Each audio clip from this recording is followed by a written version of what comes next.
mga panahon sa pagbangon. Ang kagahapon, ang karon ug ang kaugmaon. Mga lain-laing panahon nga atong kinahanglang tahuron. Mga butang nga angay gyud huna-hunaon. Labi na gyud sa atong mga batan-on.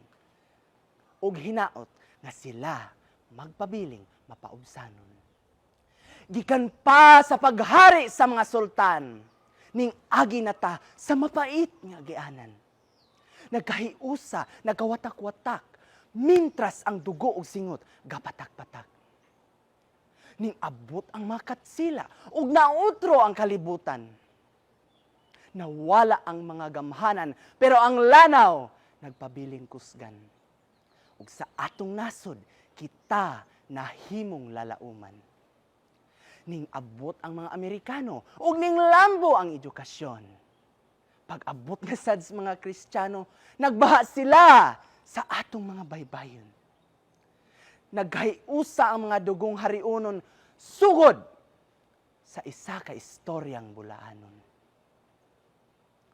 Pagkahiusa sa mga kusgan, nakatilaw kita og tinuod nga bulahan.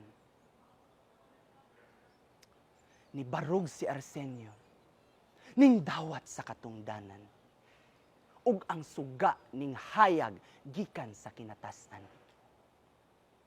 Karon, pinaagi sa iyang anak, padayong galambo, ang mga lugar kung dis-atagatubo. Kinahanglan lang nga ang mga botanon nga muisip nga sila ang kaugmaon.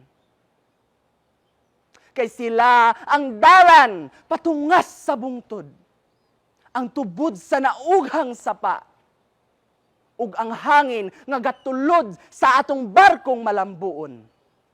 Mao kini ang mga batan-on karon.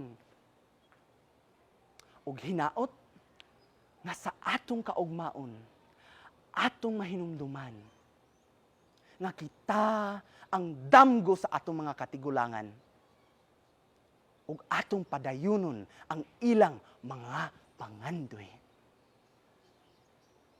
Kay kita ang damgo sa kagahapon, kita ang realidad sa karon, ug kita